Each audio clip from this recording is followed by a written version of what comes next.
In today's video, I'm going to share 11 habits that might be negatively affecting your life without you even realizing it. The sooner you identify and eliminate these habits, the better your life will become. Everything I'll talk about is based on the latest scientific research, but explained in simple, easy-to-understand terms. This is a hands-on, practical video. So let's dive right into the first habit you should remove as soon as possible. When I mention this habit, it reminds me of a class I taught a few years ago about the dark tetrad of personality.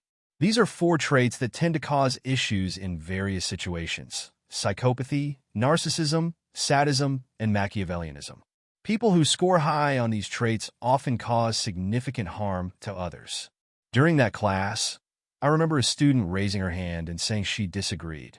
She believed that, deep down, all people are good and deserve our respect and empathy, regardless of their darker traits.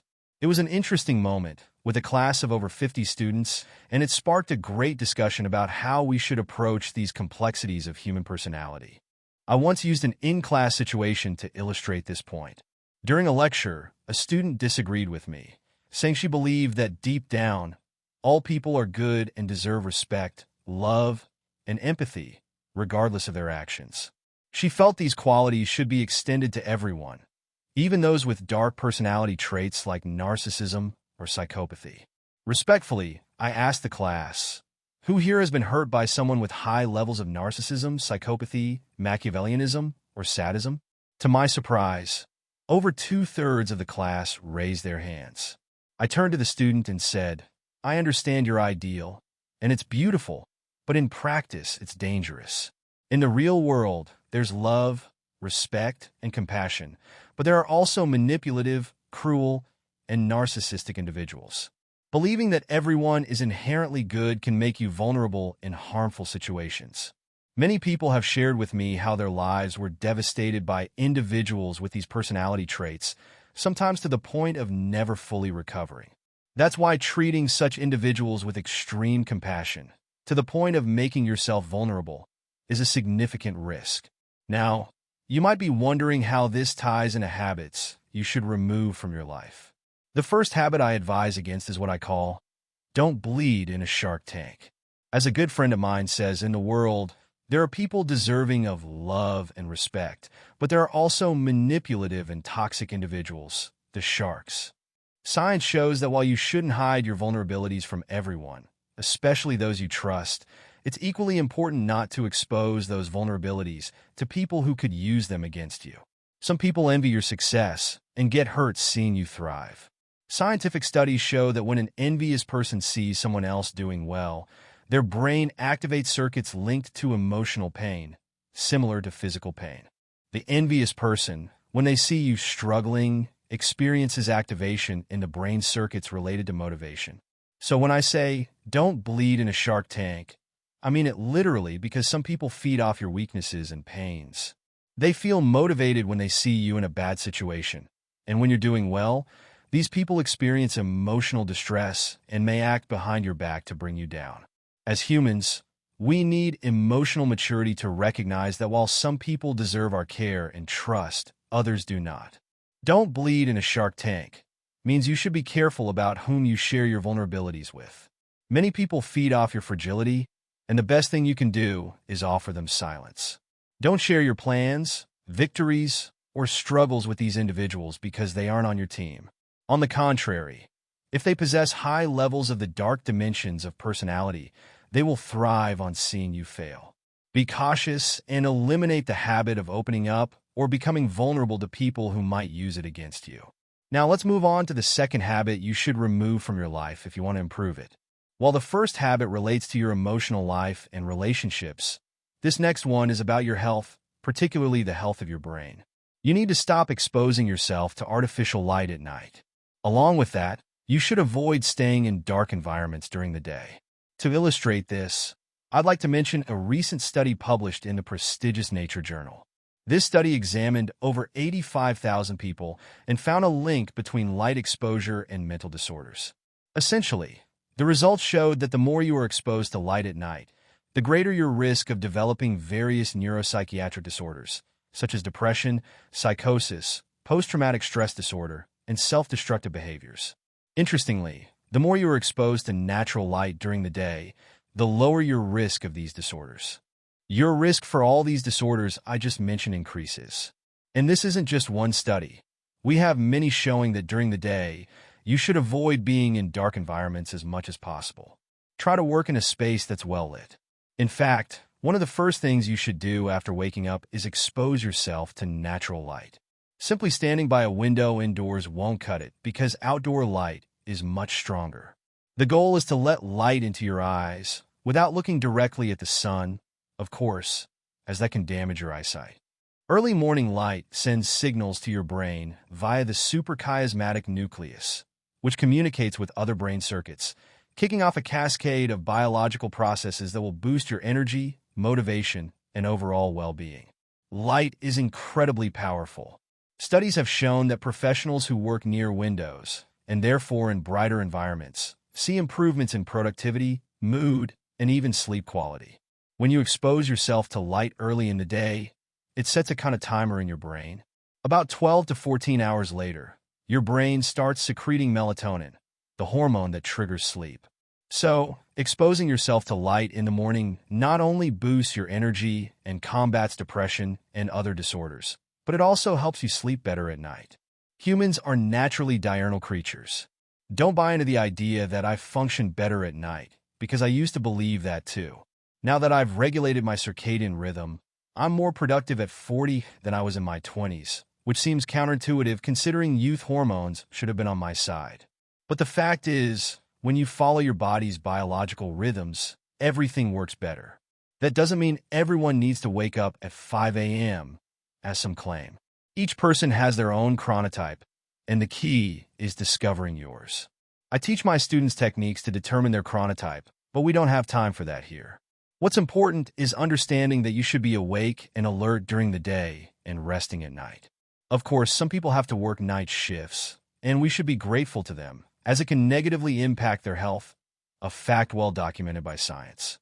For students who work nights, I try to apply specific techniques to reduce these risks, though it's impossible to eliminate them completely. Ideally, you should follow a regular cycle, awake during the day and asleep at night. Irregular schedules, like working nights just a couple of times a week and the rest during the day, are the worst for your health because consistency is key. When we talk about the biological balance of the circadian cycle, we're not just referring to sleep, although sleep is a key part of it. We're really talking about all the biological rhythms that occur over a 24-hour period. This means having a routine, a set time to eat, wake up, go to the gym, work, be productive, relax, and sleep. Repeating more or less the same schedule every day is essential. Some people might say, "Oh, I hate routine," but the reality is that if you hate routine, you're essentially disliking good health. I'm being very straightforward and honest here. I used to say things like, "I work better at night," or "I hate routines," but looking back, I realized I was just lying to myself to avoid making necessary changes. The moment I adjusted my routine, everything in my life improved: my emotional balance, my sleep, my energy levels. Today, I feel more energetic and have more stamina than I did in my 20s. A big reason for this change was embracing a balanced circadian rhythm. Another habit you need to break as soon as possible is staying in the dark during the day and exposing yourself to light at night. If you commit to fixing this for just 1 month, you'll notice significant improvements in your sleep, overall quality of life, and even libido. People often don't realize how much the circadian rhythm affects their energy levels, mood, and sexual drive. A recent scientific study found that for every additional hour a woman sleeps, her chances of having an intimate relationship with her partner the next day increase by 14%. This is because good sleep boosts libido. So, take care of your biological rhythms as if they're the most important thing in your life, because they are. Once you do, everything will start to improve. I know there are people who can't achieve this balance due to necessity. And what these people don't need are the so-called motivational messages like, "Work while they sleep, study while they rest." Of course, some people have to stay up late, sleep less, and lead an unbalanced life due to necessity. But these people need opportunities to live healthily so they can reach their full potential. Living in an imbalanced state means you're not operating at 100%, whether it's in terms of productivity or what you can offer to yourself and others. The sooner you can plan for a future where you can achieve this balance, the better. I say this because I spent many years living in imbalance out of necessity. I had bills to pay, and I had to stay up late and wake up early to study and work. But it's important to have an exit strategy in place, so you know when you can start aiming for this balance, as it will improve everything in your life. If you've made it this far, it's clear that self-awareness is important to you. That's exactly what I do here on the Neuroscience channel. I teach how the brain, mind, emotions, and human habits work, all based on the latest science, explained in a simple way that everyone can understand. If you believe this is a worthy goal, I ask you to do something that will only take 2 seconds of your time. Click the subscribe button. It helps us reach more people. It's thanks to that support that we've surpassed 3 million subscribers on this channel. So, if you can and want to go ahead and subscribe, I and my team would greatly appreciate it. If you're already subscribed, make sure to click the bell next to the subscribe button and turn on notifications so you'll be alerted whenever we post a new video. Don't worry, we won't spam you with too many videos, as our content is long, detailed, and requires careful study. So, we won't bother you, but it will help us a lot. Since you're subscribing and turning on notifications, also consider leaving a like if you can and want to. It really helps us out.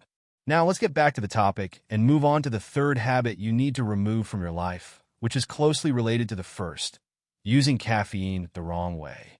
As you know, caffeine is a stimulant, and the most common source is coffee. Other sources include teas like green tea, black tea, and yerba mate, all of which are rich in caffeine. Many people also look for caffeine in energy drinks. In the end, caffeine is the most widely used stimulant in the world. The key here is that caffeine can be a powerful ally for your productivity and well-being, but only when used correctly. The problem is that most people use it the wrong way. For example, many people lead unbalanced lives and don't sleep well. They wake up feeling like zombies, and the first thing they do is grab a coffee to try to wake up. This creates a roller coaster effect. They start the day exhausted, drink coffee, feel a bit better, then crash again and need more coffee to stay alert. This cycle continues, and they never feel truly good. They rely on caffeine to function, and without it, they're like zombies. This is the wrong way to use caffeine, whether it's coffee, tea, or an energy drink. Caffeine should take you from feeling good to feeling great. If you're a zombie without caffeine and just okay with it, something's off. One of the best things you can do is reset your brain's caffeine system, and the best way to do that is to go 1 or 2 weeks without any caffeine. If you're thinking, but I'll get a headache, that's a sign you're consuming too much caffeine. The headache is withdrawal, your body's way of telling you it needs caffeine to function properly. The healthy way to use caffeine is when you can skip it for a day and not get a headache. To check if you're using it right, see if you get headaches when you don't have caffeine. If you do, I suggest pushing through. Go 1 or 2 weeks without it. The first day may be rough, but by the second or third day, the headache will fade. You'll feel sluggish during that time, so it's a good idea to start this reset during a long weekend or holiday. Once your brain has reset and is no longer adapted to high caffeine levels, you can start reintroducing it gradually. Start with a small cup of coffee each day. Be careful not to exceed 3 cups a day, as that's already a lot. Some people metabolize caffeine faster due to genetics, but still, moderation is key. The biggest benefits of caffeine come from small daily doses, which can even help with what scientists call upregulation of dopamine receptors in the brain. Dopamine plays a role in motivation, energy, and focus. Small daily doses of caffeine can increase the sensitivity of dopamine receptors in your brain, which naturally makes you more motivated, energized, and focused on pursuing your goals. The problem is that many people consume too much caffeine, leading to the opposite effect. Since caffeine is a stimulant, overconsumption can cause anxiety. Many of my students say, "Pedro, I feel anxious all day." My advice is simple. Cut your caffeine intake in half or stop completely for a few days and see what happens. It's impressive how many of these people report a significant improvement in their anxiety because, in reality, it was a symptom of excessive stimulants, in this case, caffeine. Another key point is that when you consume too much caffeine, You experience a big energy spike, but afterward comes the inevitable crash, leaving you exhausted. This creates an energy roller coaster, leaving you feeling drained. With my students, I dive deeper into dosage and how to adjust it based on individual needs. But generally speaking, I recommend keeping your caffeine intake to between 1 and 3 cups of coffee per day. Some people are more sensitive to caffeine and should pay special attention to when they consume it. My main recommendation is to avoid consuming caffeine after 1 p.m. depending on your metabolism. You might be able to stretch this to 2 or 3 p.m., but in general, 1 p.m. is a good rule of thumb.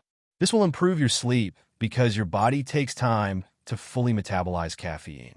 If you're drinking coffee at 5 p.m., or worse, like many people who have coffee after a late dinner at 10:30 p.m., it can seriously affect your sleep. I've had friends who used to do this, but after hearing me insist on the importance of cutting back, they stopped. Now, it's a running joke between us when we go out for dinner. If you think drinking caffeine at night doesn't affect your sleep because you sleep fine, I challenge you to do a sleep study. Monitoring your brain waves would show that even if you fall asleep, your sleep quality is poor. You may have just gotten used to living in a zombie-like state without realizing it. So here's my practical tip. Stop consuming caffeine by around 1 p.m., especially if you have trouble sleeping, either falling asleep or waking up in the middle of the night and struggling to get back to sleep. If that's the case, try stopping even earlier, like at noon or 11 a.m., and depending on your sensitivity, you might even want to cut it out entirely. People who are highly sensitive to caffeine and take longer to metabolize it benefit significantly from eliminating it completely, leading to much better sleep. If you combine this change with other healthy habits, you'll see major improvements in your overall quality of life, energy levels, sleep, libido, and more. To achieve this, you'll need to reset your brain. If you're used to consuming high doses of caffeine, the first few days without it will be tough. You'll experience headaches and discomfort, but it's important to push through. After a few days or a week, you'll notice remarkable results. After 2 weeks without caffeine, gradually reintroduce it in small amounts and avoid the mistake of thinking that caffeine simply gives you energy, because that's not how it works. If you want to understand better how caffeine functions, I'll leave a video here called "This is Why You're Always Tired," and I highly recommend you watch it, as it complements what we've just discussed. Now, let's move on to the 4th habit you need to eliminate from your life: using pleasures as a form of escape. We can tie this to the last habit mentioned. Some people use coffee, caffeine, energy drinks, or even tea as an escape from an unbalanced life. Others use alcohol to cope with stress. Some turn to drugs or other substances for the same reason. And some people turn to food, especially sweets and junk food. This is a harmful habit because in the end, it enslaves you to these pleasures. I'm not here to demonize pleasure. Of course, it's important to have enjoyable things in life. The problem arises when you use pleasures as a means of escape. Escaping doesn't help when the threats are inside you. No escape will work when the real problem is internal. When life throws challenges at you, the best thing you can do is face whatever is hurting you head on. If it's emotional pain, confront it. Of course, professional help can be valuable, but constantly running away is one of the worst things you can do. Escaping into pleasures is especially problematic. Some people use gambling, video games, or even relationships to escape. Using fleeting pleasures from romantic relationships won't work either. It's a bad habit that will eventually trap you. Whatever pleasure you're using as an escape, it will ultimately imprison you. Remember what I said about coffee? Pleasure should take you from a good state to a better one. If your life is bad and you use pleasure to make it less bad, it will only end up worse afterward. The brain system for regulating motivation and pleasure works in a tricky way in this regard, so be careful not to use pleasures as an escape, because it's only hurting you. Life needs to be free, and pleasures should be liberating. When you use pleasures to escape, they become imprisoning. I recently discussed this in another video on my channel about people who use pleasures to fill emotional voids, escaping from themselves. I'll leave the link for you to watch. It's a video about harsh truths no one wants to hear.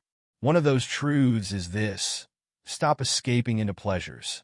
Adding to that, stop thinking that just because something is pleasurable and you enjoy it, it's automatically good for you. That's dangerous. For instance, when I say that alcohol is bad for your health and there is no healthy amount of alcohol, many people get offended. The idea that a glass of wine a day is good for you is a lie, something not supported by scientific research from the last 30 years. But when I say that people often react poorly because they enjoy alcohol and, as Nietzsche pointed out, people tend to turn their desires into virtues. Not everything that gives us pleasure or that we admire is necessarily good for us. For example, my favorite meal, which I openly share with my students, is spaghetti carbonara with a good Pinot Noir wine. It's my favorite indulgence. However, I admit that alcohol is harmful to health. Just because I enjoy it doesn't mean it's good for me. The same applies to sweets, pizza, and hamburgers, things I love, but I'm fully aware they're not healthy. This awareness leads me to moderation, ensuring these aren't constant habits in my life. The point is, don't turn your desires and pleasures into virtues, because many of them are harmful, and it's important to acknowledge that. This concept also extends to relationships. Just because you love or desire someone doesn't mean that person is good for you, or that the relationship is making you better.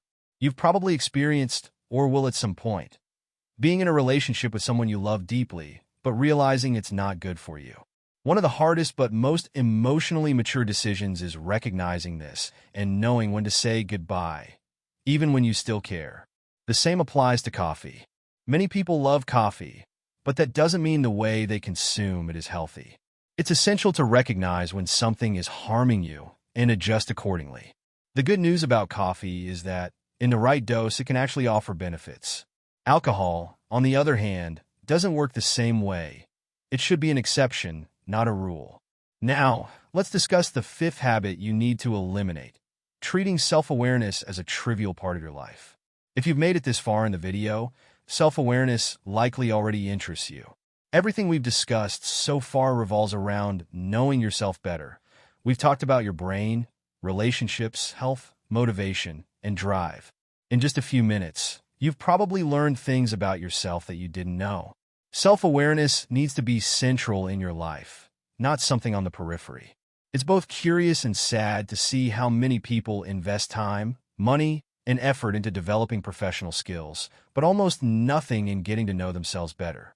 Neuroscience is an excellent channel to help you start this journey, with videos that dive deep. But I hope you don't stop here. I hope you invest time and energy into truly developing mastery over yourself. Often, our greatest enemy isn't someone else, it's ourselves. There's a quote I always repeat here on the channel. God said, "Love your enemy," and I obeyed by loving myself. In many cases, we are our own worst enemies. Think about all the internal traps that might be sabotaging your life. Emotional roller coasters, procrastination, lack of focus, issues that affect both your relationships and your professional life. Maybe you're watching this video while multitasking without giving it your full attention. When was the last time you truly dedicated yourself to a video, a class, or a book? Lack of focus has become an epidemic, and it's affecting people's ability to remember things. We are bombarded with information, and it's common to forget what you went to the kitchen for as soon as you get there. Everyone is in a hurry, everything is urgent, and people think 5-minute videos are too long. The trend of relying on summaries and outsourcing our brains to tools like ChatGPT is growing. I recently read a headline that said, "Artificial intelligence will be the second human brain." The problem is that many people don't even use their first brain effectively. The people who will dominate the future are those who go deep, those who invest in self-awareness as much as they invest in their careers. If you don't have mastery over yourself, how can you expect to be a good professional, partner, or parent? How can you succeed without understanding how your own brain works, which is the first step to self-awareness, or how it interacts with others' brains?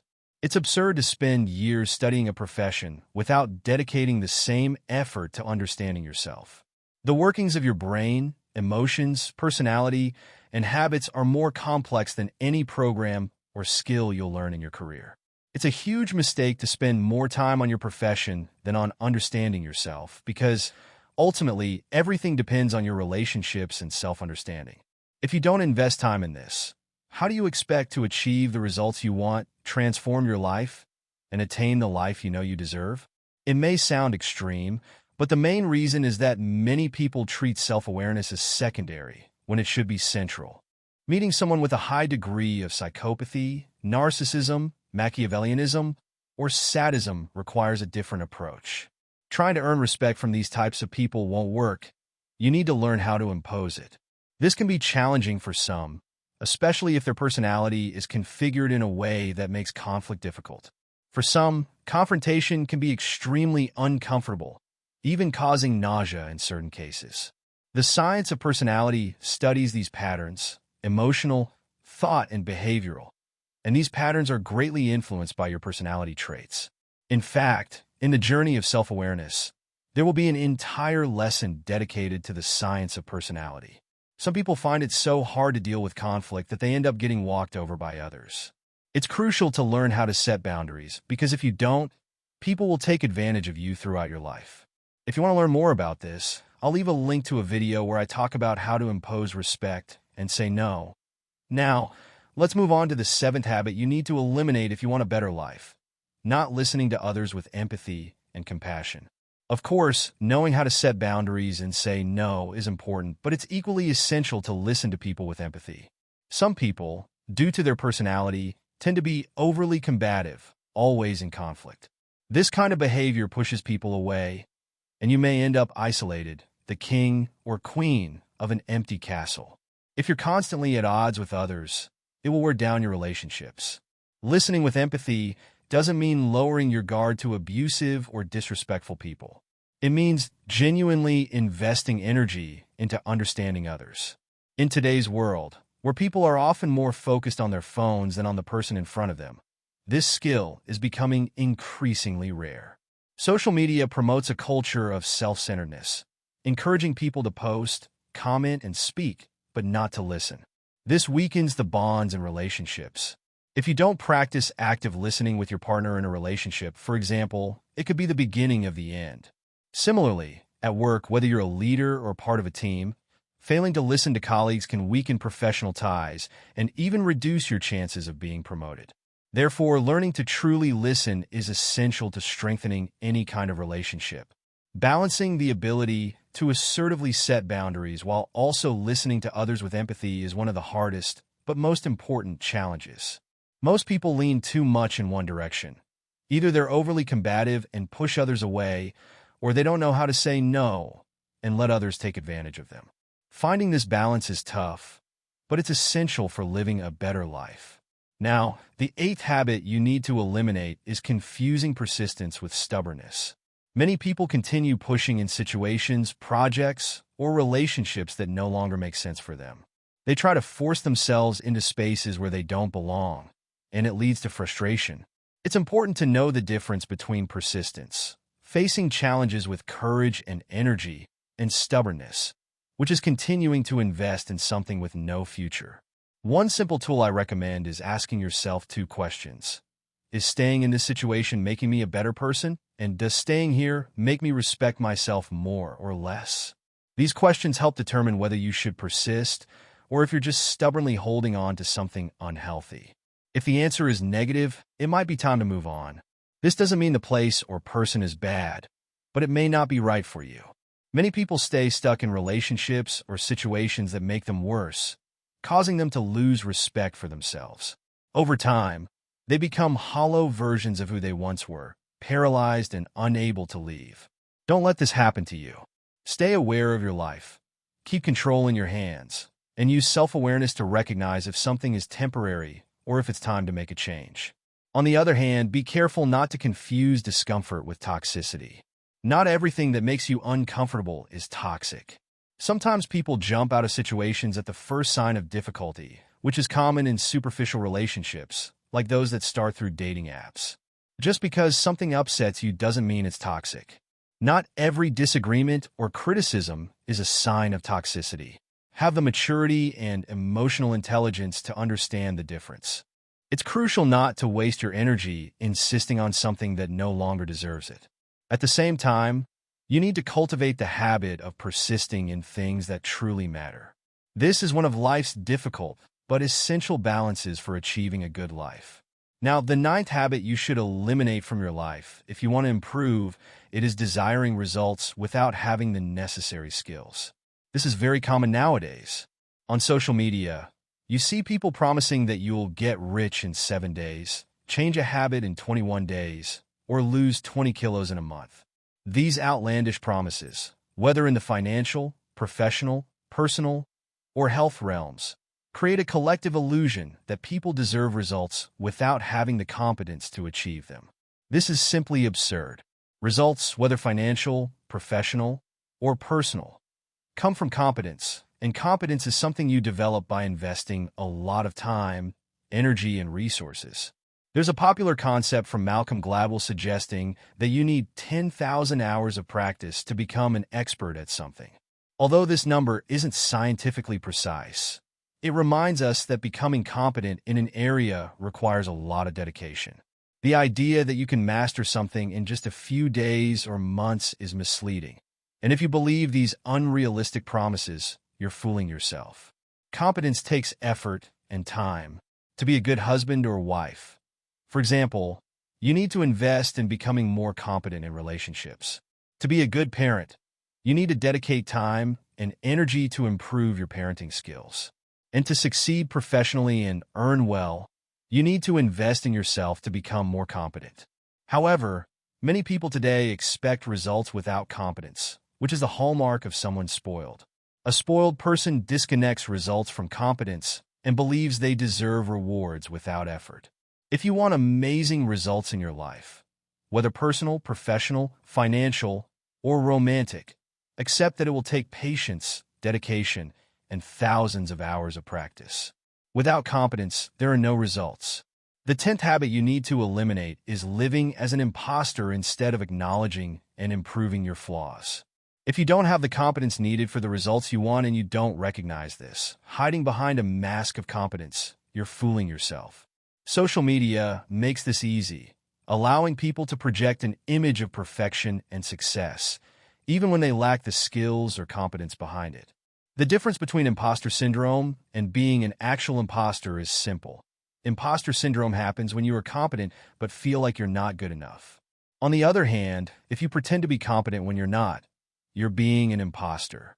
The solution is to honestly acknowledge your flaws, work to improve them, and strive to become genuinely competent. This will lead to self-confidence, self-esteem, and better relationships and life overall. Finally, the 11th habit to eliminate is acquiring information without changing your behavior. If you've made it this far, watched the video, and haven't applied anything you've learned, you're just accumulating knowledge without action. It's useless to learn something if you don't put it into practice. You are responsible for your life, your choices, and your outcomes. No one will act for you. If you don't change your actions, all the time you've spent learning will be wasted. Join the journey of self-awareness to truly invest in your personal development. It's a free event that offers a solid path for advancing your self-awareness. Don't wait, as the content will be taken down soon.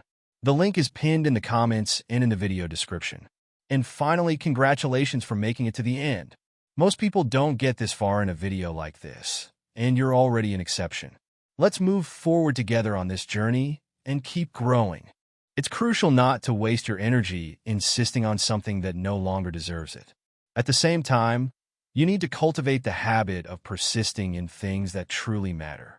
This is one of life's difficult but essential balances for achieving a good life. Now, the 9th habit you should eliminate from your life if you want to improve, it is desiring results without having the necessary skills. This is very common nowadays. On social media, you see people promising that you'll get rich in 7 days, change a habit in 21 days, or lose 20 kilos in a month. These outlandish promises, whether in the financial, professional, personal, or health realms, create a collective illusion that people deserve results without having the competence to achieve them. This is simply absurd. Results, whether financial, professional, or personal, come from competence, and competence is something you develop by investing a lot of time, energy, and resources. There's a popular concept from Malcolm Gladwell suggesting that you need 10,000 hours of practice to become an expert at something. Although this number isn't scientifically precise, It reminds us that becoming competent in an area requires a lot of dedication. The idea that you can master something in just a few days or months is misleading. And if you believe these unrealistic promises, you're fooling yourself. Competence takes effort and time. To be a good husband or wife, for example, you need to invest in becoming more competent in relationships. To be a good parent, you need to dedicate time and energy to improve your parenting skills. And to succeed professionally and earn well, you need to invest in yourself to become more competent. However, many people today expect results without competence, which is the hallmark of someone spoiled. A spoiled person disconnects results from competence and believes they deserve rewards without effort.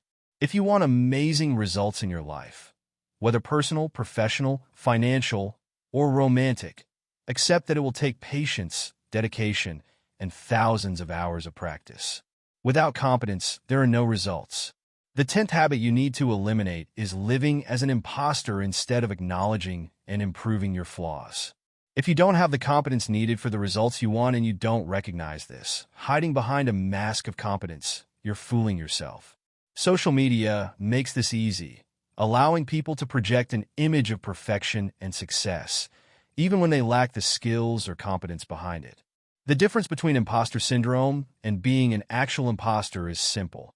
Imposter syndrome happens when you are competent but feel like you're not good enough. On the other hand, if you pretend to be competent when you're not, you're being an imposter.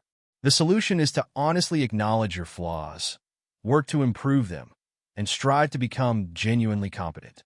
This will lead to self-confidence, self-esteem, and better relationships and life overall. Finally, the 11th habit to eliminate is acquiring information without changing your behavior. If you've made it this far, watched the video, and haven't applied anything you've learned, you're just accumulating knowledge without action. It's useless to learn something if you don't put it into practice. You are responsible for your life, your choices, and your outcomes. No one will act for you. If you don't change your actions, all the time you've spent learning will be wasted. Join the journey of self-awareness to truly invest in your personal development. It's a free event that offers a solid path for advancing your self-awareness. Don't wait, as the content will be taken down soon. The link is pinned in the comments and in the video description. And finally, congratulations for making it to the end. Most people don't get this far in a video like this, and you're already an exception. Let's move forward together on this journey and keep growing.